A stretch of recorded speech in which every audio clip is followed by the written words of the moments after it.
Welcome back, everybody. If you're new here, I'm Sly. Welcome to the channel. Today I need your help. So, I've gone on a journey, started 20 some odd years ago, and I bought a Canon Elan 2, and it was a film camera, wonderful camera. It had this really cool thing where you could look through it and wherever your eye looked, that's where it focused. It was awesome. So then life happened. Fast forward 20 some odd years, kids are grown up, and lo and behold, I have a grandson. Can I take your picture? No. Why not? No picture. So I needed a camera. Well, now everything's digital, right? So I didn't have a clue where to start looking, and I enlisted the help of some fellow YouTubers. Peter Gregg and Chris Winter were unbelievably helpful. And shout out to both of them. And they both recommended the 90D. So I bought a 90D. And it's a really big camera. As soon as I bought the 90D, before it even got here, Canon put the 80D on sale with a lens, ridiculously cheap. And so I ended up with an 80D as well. The 90D, I'm sure it was user error, but I never had anything but trouble out of that camera. I lost half of Christmas. I would record a video and I would lose, in the middle of the video, I would lose the audio. And so it was just not, I lost faith in it, okay? The 80D has never let me down, but it's a really big, heavy camera, okay? So it's not quite as big as the old film camera, but it's close. So anyway, I rocked along with those for a while, and then I got into kayaking, and I wanted something that was small and waterproof and all that good stuff. So I ended up with an Osmo Action. And I actually took this to Florida, and it performed ridiculously good, but it doesn't zoom. It has incredible image stabilization with that rock steady. It's got reasonably good, a reasonably good microphone, where you don't have to add one if you don't want to, but it doesn't zoom. So I started looking around again, and I found the Canon G7X Mark III.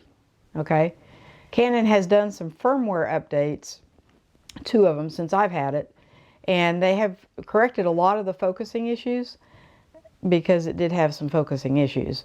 But it's got a little bit of zoom on it. It's really light and portable. I mean, if you compare it to the big honkin' 80D, it doesn't feel like you have hardly anything in your hand. And so I rocked along with this one for a while. And I really I like it because it has a microphone jack. It ticked off all the boxes at the time. Okay, it was the first camera I had with a flip-up screen, and I gotta tell you, I fell in love with that flip-up screen. The 80D and the 90D, they both have the flip-out screen.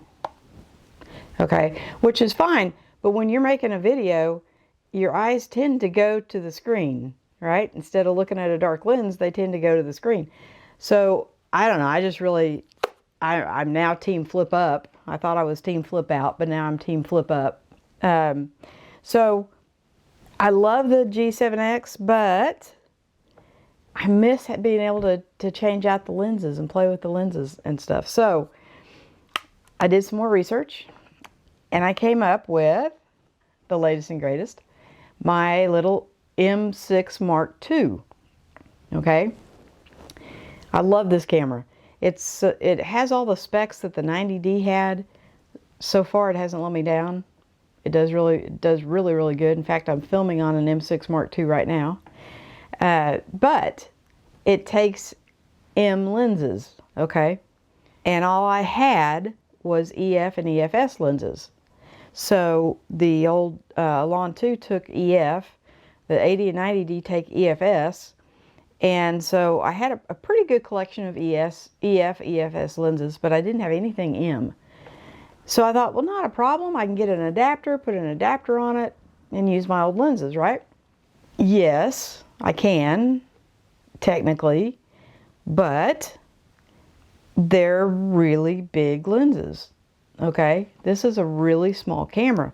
Now if you hold it up next to the G7X, you can see it's not a lot bigger. Okay, I did get the viewfinder just because, you know, I'm old school. I like to hold the camera up and, you know, take a picture. But if you're in front of the camera, you don't need the viewfinder. So I love this. You can take it off. And then the screen flips up, la la, right? So this really fit the bill for everything that all my boxes that I ticked off. Now this has been a 2-year journey, okay? Don't think I just came across all this overnight. This has been a 2-year journey. And everybody told me, oh, don't buy a name camera, they're phasing them out and da-da-da. Yeah, they are, okay? The R is replacing the M, but you can still get plenty of M stuff. And I mean, once you have it, you have it. So it's not like I didn't think it was that big a deal. So anyway, so here's my dilemma and here's what I need help with. So I have 3 lenses that I think will work for vlogging. I have the Canon 10-18. I have the kit lens that came with one of the cameras. It's a 15-45. If you can see that or not. And then I have the 22 prime. Okay. Now, as you can see, as they get, it's funny because as they get wider, they get smaller. So this is an old EFS lens that I had for my 80 and 90D. And look how big that is. And when you put that, now it does have the adapter on it, but when you put that on the camera, okay, that gets pretty big. Okay, whereas the little 22, very unobtrusive. Okay, this is the 15-45 kit lens, which, you know, it looks about right, right? The 15-45, I actually like that lens. It's a cheap kit lens. It's got the plastic. Because it's so versatile, it can go from 15 and then I can turn it around and zoom to 45 if I need a little bit of zoom. Okay, it's not anything to write home about, but it is better than nothing. So I want you guys to tell me, I'm going to take all 3 of these outside. We're going to walk around a little bit, test all 3 of them out, and I want you guys to tell me which one you like better. This is the 10-18 EFS lens with the adapter. Okay. It's reasonably heavy, but it is a pretty good wide field of view. And I can zoom in as close as 18, which, I mean, I've got the 15. The 15-45 is a lot lighter. So if I was going to zoom in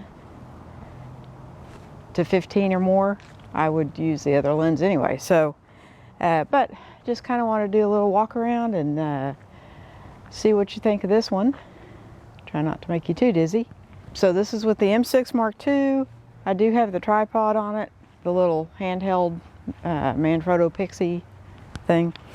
And yeah, with the Canon EFS 10-18 with the adapter. So let's check out that 15-45. So this is the 15-45. This is set at 15. This is the Canon. It's actually an M mount lens. So this is very, very light compared to the 10-18.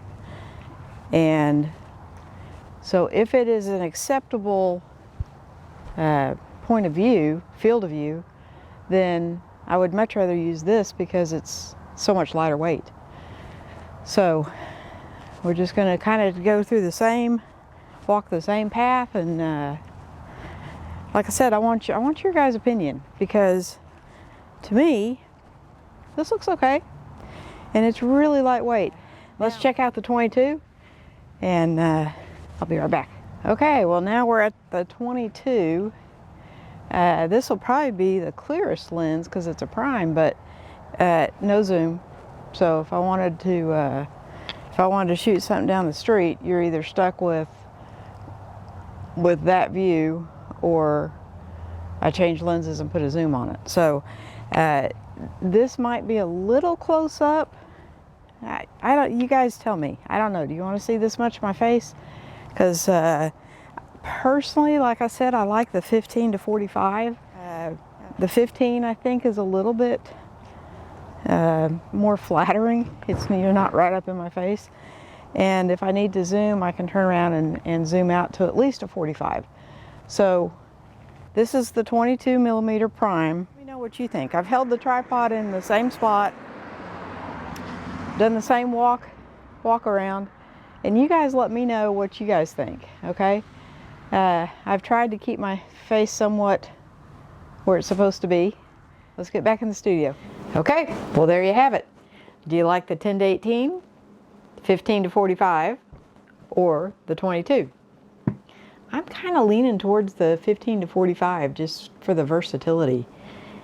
But I'd love to hear your opinion. So let me know what you think.